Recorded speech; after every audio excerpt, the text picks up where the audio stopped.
Êxodo 34, versículo 21 e 22. 6 dias trabalharás, mas ao 7º dia descansarás, quer na aradura, quer na cega.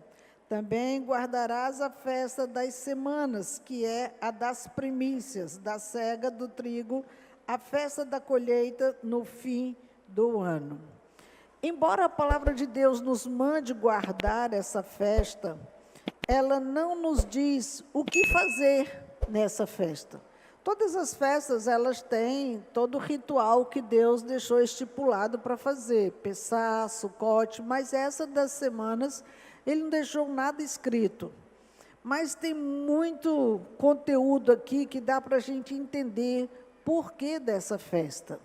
Diga assim: Espírito Santo é a capacitação para o serviço. Esse é o título dessa palavra, e nós entendemos que quando houve essa chamada de Deus para o seu povo de Israel, Ele mandou que eles vivessem o que eles nunca tinham vivido. Todos nós sabemos que Israel saiu do Egito e ficou 40 anos sem ver verduras, sem ver frutas, sem ver peixe, sem ver tudo que eles gostariam de comer, as suas cebolas e pepinos que eles tinham tanta saudade.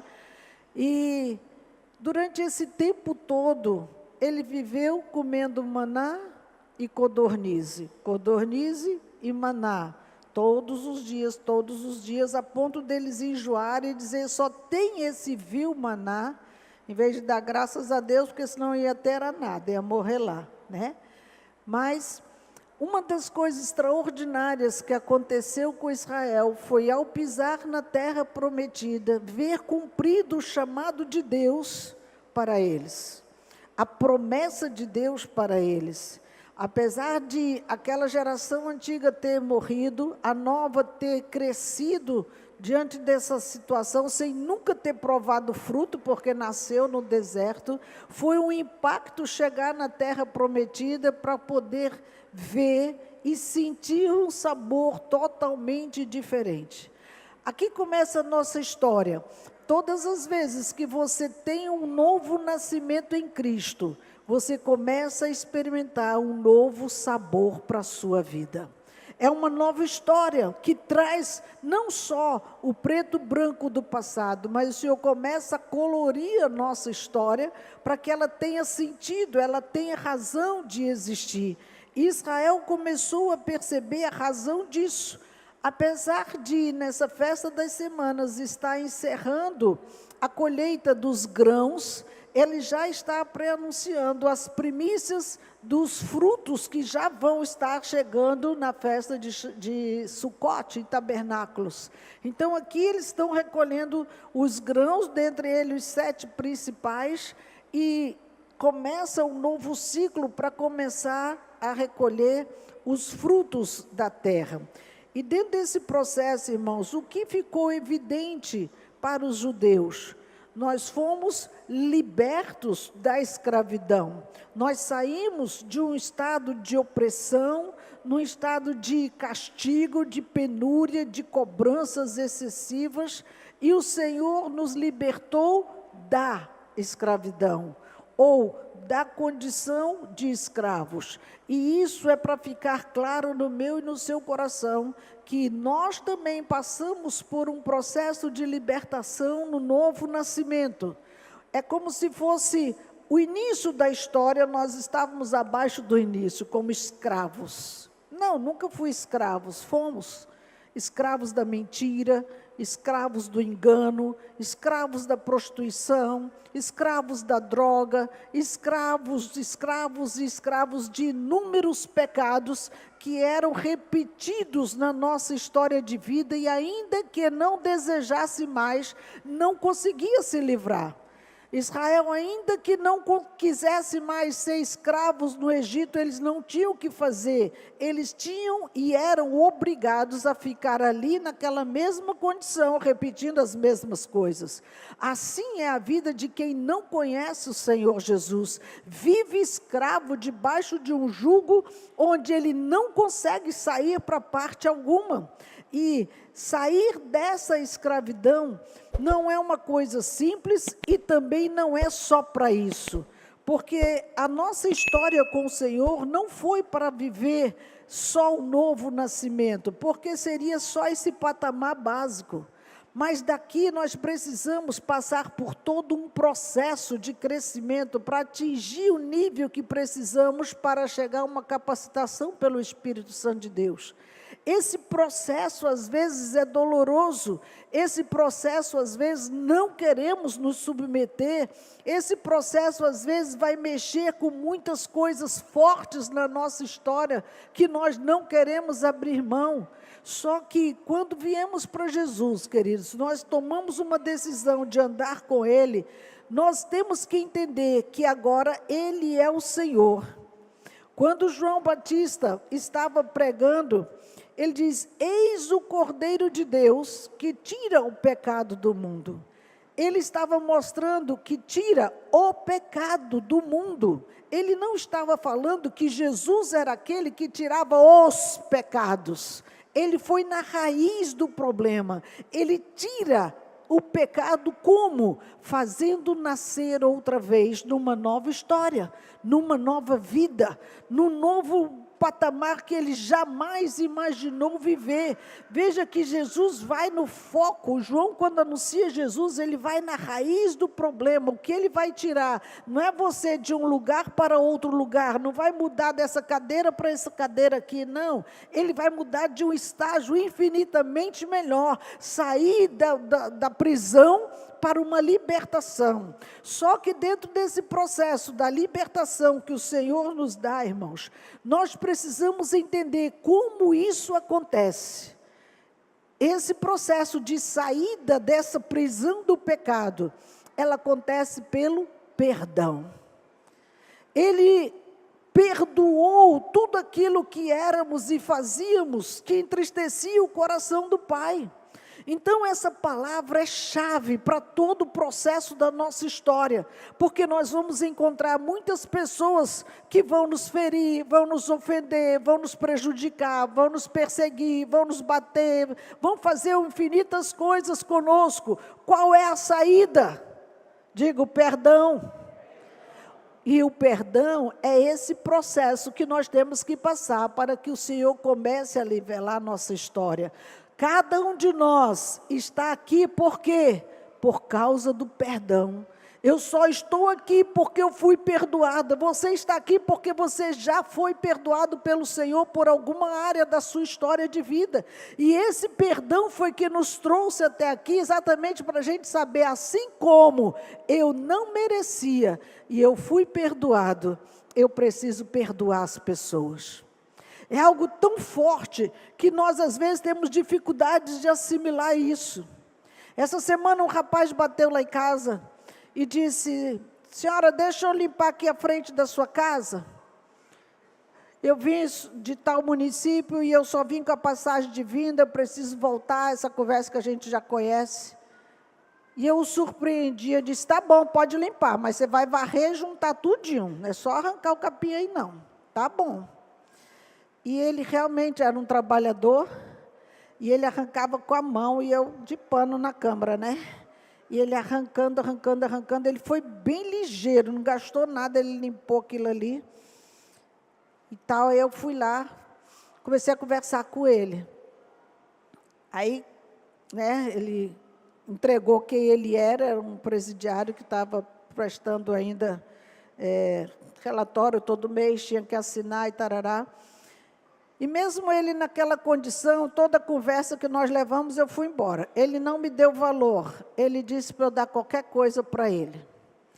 Aí quando ele terminou, ele me chamou, eu peguei um livreto sobre como caminhar com Deus, peguei R$50 e dei para ele. Ele ficou estatalado, olhando para aquele papel, olhando para o dinheiro, e olhava assim para mim, tipo, é muito, eu não mereço isso. Mas eu nem dei conversa, virei as costas e fui embora. E quando eu entro em casa, Deus diz: isto é o perdão. Você deu o que não merece, você recebeu o que não merece, eu te perdoei. Ele sentiu a mesma coisa agora, eu não mereço isso. Então, queridos, o perdão, ele passa por aí. Eu não mereço ser perdoada, minha falha foi muito grave, mas o Senhor decidiu me perdoar. Pode ter sido bandido, pode ter sido o que for, mas o Senhor decidiu te perdoar. Por isso que o Cordeiro de Deus veio para tirar o pecado do mundo.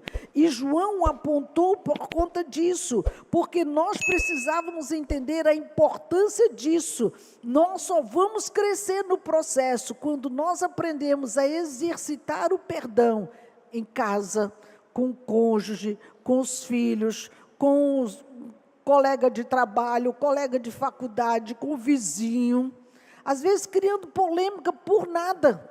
Perdoa, dê a razão para quem quer a razão e seja feliz.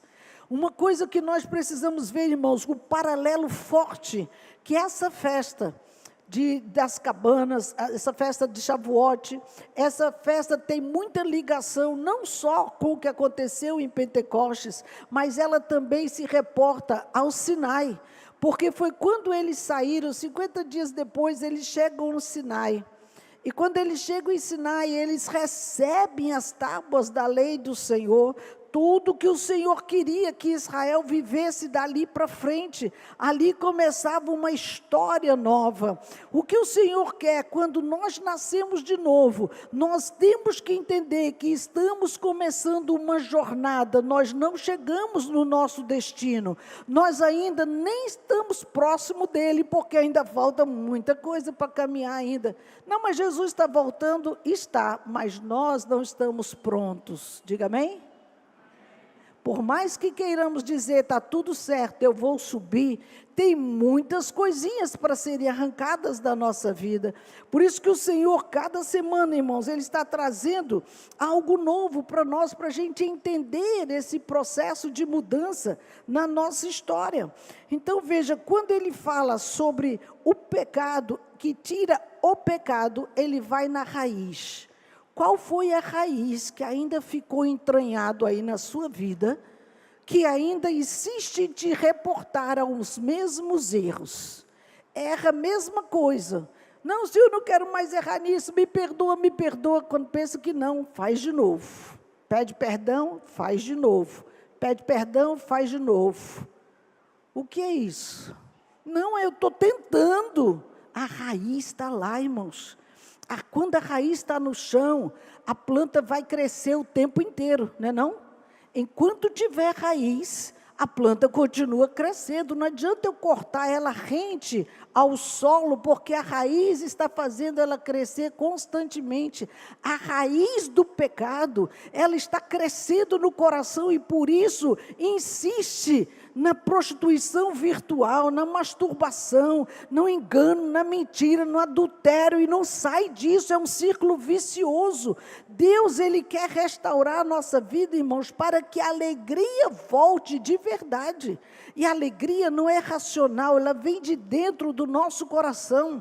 O coração alegre, ele facilita caminhos, ele traz até beleza física no nosso corpo, quando o coração está destemido diante de Deus. Então, observe aqui, que quando Ele nos manda olhar para esses sinais, olhar para o que aconteceu lá atrás, quando Ele foi entregar as tábuas ali no Sinai, houve um sinal nos céus extraordinário, trovões, relâmpagos, tremores de terra. Qual foi a reação do povo? Ficou com muito medo, correu e se escondeu. Vai lá, Moisés, vai lá, segura lá essa aí, porque nós estamos com medo. Havia um temor. Quando Pentecostes recebeu o mover do Espírito Santo, que também foi algo sobrenatural, como um vento impetuoso, agitou todo aquele povo que estava junto ali, todos ficaram espantados. O que é isso? O que está acontecendo aqui? Eles não tinham noção do que estava acontecendo. Quando Cristo começa a se mover na nossa história, irmãos, nós causamos impacto na vida das pessoas. Eles ficam espantados de ver o que está acontecendo, porque os céus começam a se mover na nossa direção. Abra aí Filipenses capítulo 2, versículo 12. Filipenses capítulo 2, versículo 12. Essa palavra é tão nova que eu nem digitei. Vamos lá, está aqui. Assim, pois, amados meus, como sempre obedeceste, não só na minha presença, porém muito mais agora na minha ausência, desenvolvei a vossa salvação com temor e tremor. Paulo estava orientando esta igreja. Vamos pegar o finalzinho. Desenvolvei a vossa salvação com temor e tremor. Isso quer dizer que não basta eu dizer, estou aqui, Senhor, recebe a minha vida. Não, vamos desenvolver isso. Como? Entendendo que o novo nascimento envolve o abandonar de vez a vida velha para começar uma história nova. Deus quer fazer uma aliança com quem está decidido por uma mudança real. Ele não vai fazer uma aliança quem é reincidente nos mesmos erros, que não quer mudar coisa nenhuma. Continua na prática do pecado e o fato de vir na igreja não muda nada. A condição de pecador é a mesma, irmãos. Por isso que o Senhor está muito envolvido em mudar a nossa história, porque desenvolver a nossa salvação, ele vai além de frequentar cultos. É a prática do perdão, é a prática de trazer alguém para onde nós estamos. Aqueles que estão perdidos, traz para perto de Jesus para ter a sua experiência com Deus, a sua transformação de vida com Deus, para que o Senhor venha impactar a sua vida tanto quanto impactou a minha e a sua. Por isso que nós precisamos compreender como Ele deseja que a vida nossa seja nessa terra. Será que Ele nos chamou para viver de qualquer jeito? Não. Nós precisamos aprender que quando nascemos de novo, nós temos um habitar novo. Como assim? Eu vou ter que mudar de casa? Claro que não. O peixe, ele nasce na água, mas ele também sobrevive na água. Se tirar ele da água, ele não vai viver mais.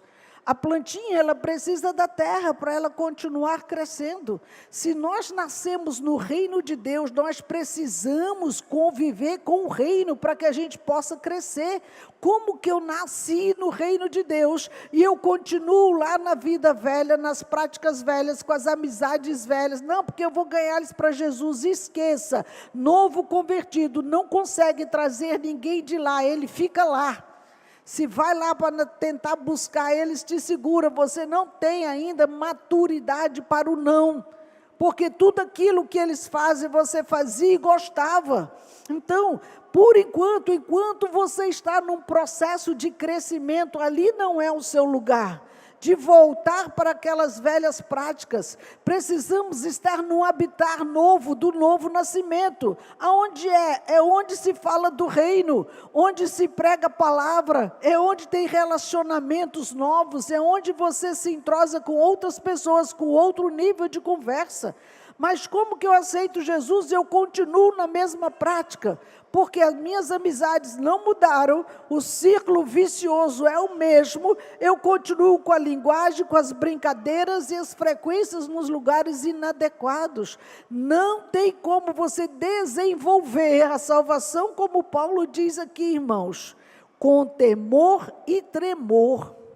Isso é grave. Quando Deus se manifestou no sinal que o povo correu porque estava temendo o nome do Senhor. Havia um tremor nas suas carnes, porque eles sabiam que estavam diante de alguém muito poderoso, que eles não tinham como se aproximar, porque era como se eles estivessem olhando a sua condição. Mas deixa eu dizer uma coisa, o espelho, ele pode até te mostrar, mas ele nunca vai te curar. Ele nunca vai transformar a sua vida, ele só pode mostrar suas deformidades. Se o cabelo está mal penteado, se a maquiagem não prestou, se a roupa está torta, se o botão está torto na camisa, ele mostra o defeito, mas ele não tira o problema. Por isso que nós precisamos olhar para onde vai realmente tirar o nosso problema, porque não é externo, é interno.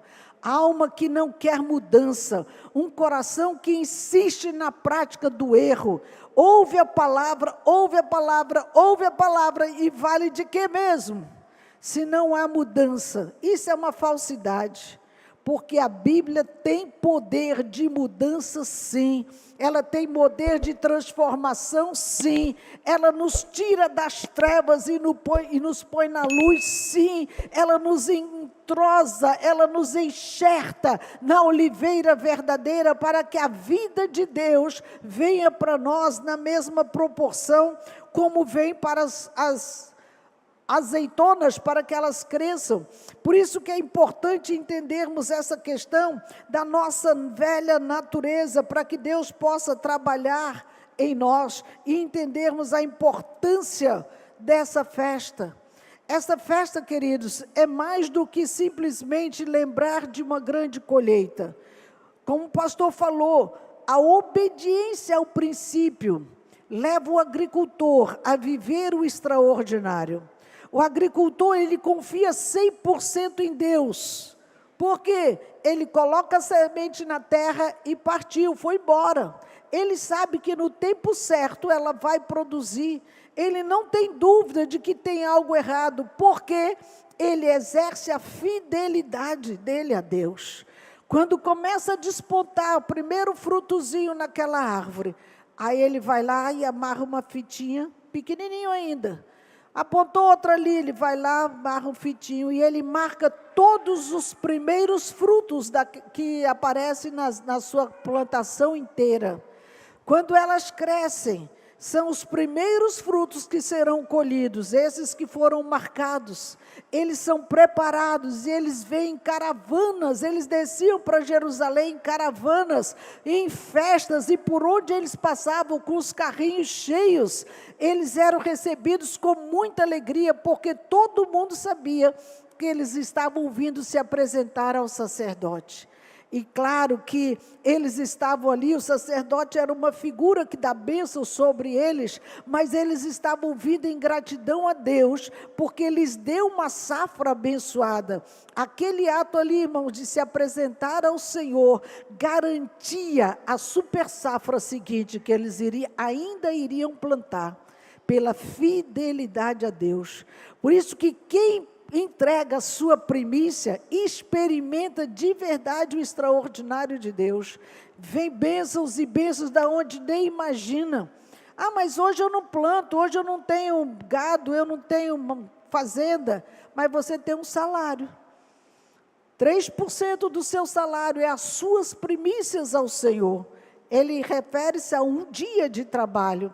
E aí você separa a primeira parte, Senhor, eu vou entregar aquilo que é teu, porque você está garantindo outras portas que vão se abrir para trazer bênção a você, como ele contou da mãe dele.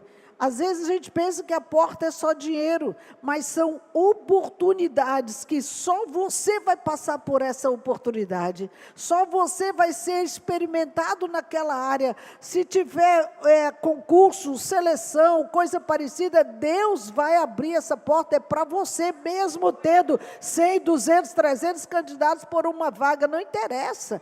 O fiel, ele começa a vivenciar as bênçãos do Senhor na sua vida. Essa festa, queridos, ela retrata isso.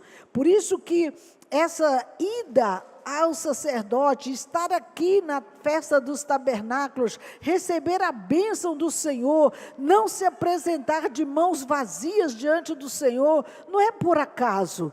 Como foi dito hoje de manhã, não é pelo seu dinheiro, é pela sua vida. A vitória que Deus vai dar em todas as áreas da sua vida. Por isso que nós não estamos simplesmente entregando uma colheita do trigo, porque o trigo foi uma entrega muito maior do que pensamos. Foi uma entrega de Deus para nós.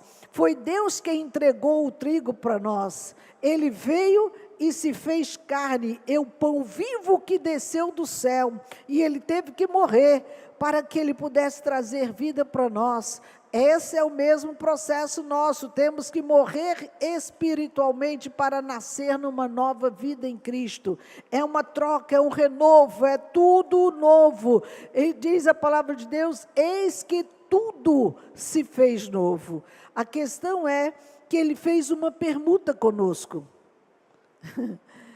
Quando nós vamos falar em permuta, tem até uma palavra que eu nem preguei aqui ainda, que fala sobre isso, permuta. Permuta é uma troca de coisas com preços equivalentes ou iguais. Tem um carro por outro carro, uma casa por outra casa, uma joia por outra, coisas que tenham mais ou menos o mesmo valor. E Deus fez isso. Ele deu daquilo que ele tinha de mais precioso, o seu filho. E ele recebeu o que em troca? Jesus veio e morreu. Era para nós, pelo menos, entregar nossa vida, apesar de estar desnivelado. O valor dele para o meu valor e o teu valor, meu irmão, está muito inferior. Nós não temos esse pique todo dele.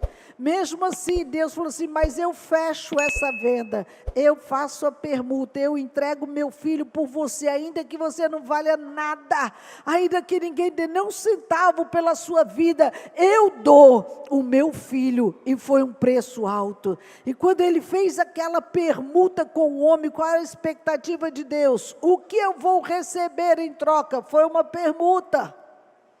E a maioria das pessoas não querem entregar a sua vida para Deus em troca do que ele fez. Ah, mas eu não fechei negócio com ele. E fechou com quem? Fechou com quem? Porque o inimigo de nossas almas, irmãos, desde lá do Éden, ele está atento para negociar. Come esse fruto. Se você comer, você vai ficar tão sabido quanto Deus. E ela disse, tá, então eu vou ficar também sabida como Deus, eu vou comer o fruto. E esse enganador vem enganando em decorrer de todo o tempo, querendo fazer negócios conosco para nos colocar em alguma posição de barganha quando nós não temos, porque tudo que ele oferece é para vivermos cativos no pecado, na escravidão, e é onde o Senhor disse, chega de ser escravo, eu já vim para tirar você dessa condição, até quando vão continuar assim? Por isso que quando foi em Pentecostes, quando estavam ali achando que não tinham o que fazer, Jesus veio, ressuscitou, ficou 50 dias no nosso meio, e ele disse, fique tranquilo, fica aqui em Jerusalém, porque vai vir algo sobre você extraordinário. Os que ficaram, eles viram o mover de Deus, veio o Espírito Santo sobre eles de uma forma extraordinária. Queridos, o que nos capacita para o serviço é o poder do Espírito Santo. Ele não vem por acaso. Lembra do meu desenho? Estamos aqui no patamar do zero, porque como escravos não éramos nem contados. Nascemos de novo, mas precisamos subir no processo para que Deus nos traga a um patamar parecido com o dele. Aqui, quando nós passarmos pelo processo, aqui tem um outro nível, onde nós seremos capacitados pelo Espírito Santo de Deus, moldados no caráter para aprender a lidar com o poder, com a autoridade do Espírito de Deus. Como nós falamos semana passada, isso não é coisa de menino, é para maduros na fé. Nós precisamos ter essa caminhada, passar por esse processo para que o Espírito nos capacite a levar essa palavra com poder, com autoridade, para transformar vidas. Para isso tem um comando, ficar em Jerusalém até que sejais revestidos de poder. Mas nós não queremos ficar, está demorando. Não, eu já vou para a igreja, eu vou para a rede, eu vou para a célula, eu vou. Você está só indo ou você está desejando o poder de Deus na tua vida? É muito diferente, mano. É preferível que você pare lá dentro do seu quarto, onde ninguém está te vendo. Ninguém a não ser o Senhor, e Ele sabe qual é a verdadeira intenção do seu coração. Porque se eu estou buscando Deus, eu volto ao ponto que eu disse, o primeiro passo, eu ter a capacidade de perdoar e parar de ofender e ferir pessoas. Parar de matar pessoas com a nossa língua, que é mais ferina do que uma arma de fogo, irmãos.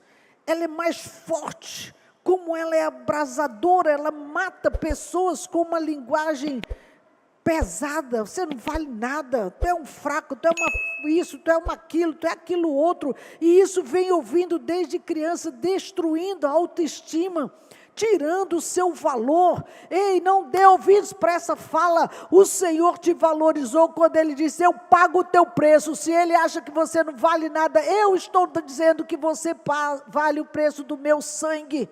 E Ele morreu para dizer que você tem valor. Ele morreu para dizer, eu posso mudar a tua história completamente.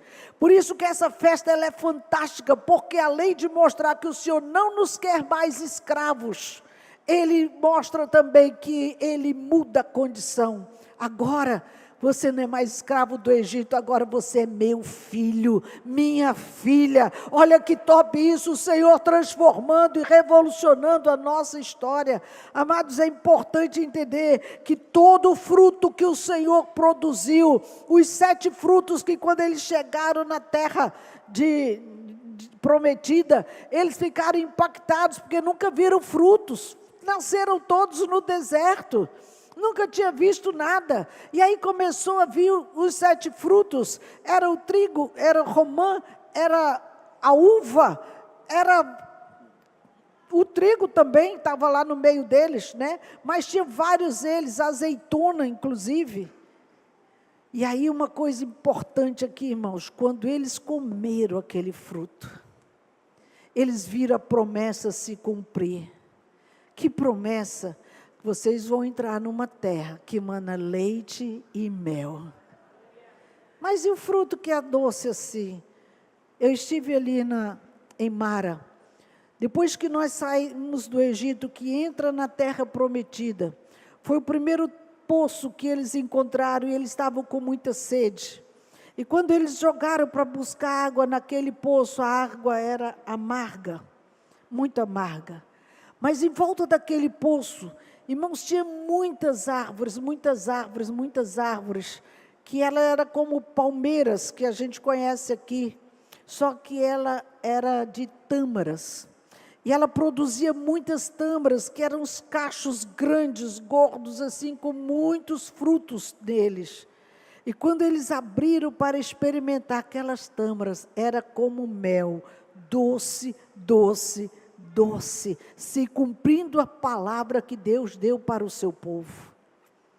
Mas como que uma árvore dessa vai dar um fruto tão doce num lugar tão seco, que não tem água, é um deserto?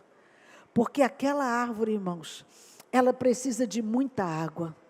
E as suas raízes, elas começam a descer nas profundezas.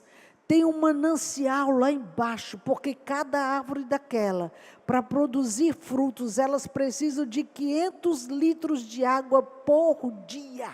Então tem que ter muita água, não tem? E ele vai com as raízes lá embaixo, buscar essa água, e ela se torna uma árvore maravilhosa, enorme, gigante, com cachos poderosos, que dá esses frutos doces, diferenciados de todos os outros lugares. E isso é uma lição para nós, queridos. Não importa que Mara estava amargo, mas se você descer com as suas raízes nos mananciais, e lá no baixo, Deus vai trazer a doçura para a sua vida, o sentido que precisa. Mas como que eu vou fazer isso? Aqui, ó, esse aqui é a fonte que jorra os mananciais de Deus. Cada vez que nós descemos nesse manancial, que paramos para ler o que está aqui, coisas novas o Senhor começa a trazer para nós. Isso vai fortalecendo as nossas raízes e vamos crescendo saudáveis. Para quê? Produzir frutos que possam adoçar a vida de outras pessoas. Quantas pessoas que precisam disso? Precisam desse fruto que doce. Estão cada vez mais embrutecidos, ignorantes, grosseiros, palavras assim, parece que o demônio caiu em todo mundo para deixar todo mundo embrutecidos. Mas Deus quer trazer a doçura sobre a nossa história. O azeite, que é uma figura da unção, do óleo do Senhor que nos unge. Essa semana também eu tive outra experiência. Todo dia é uma história, né? Mas é porque ele é assim. Eu vi uma uma azeitona sendo prensada. Não sei se os irmãos já viram a prensa. Lá em Israel tem, Carlinhos viu, não viu?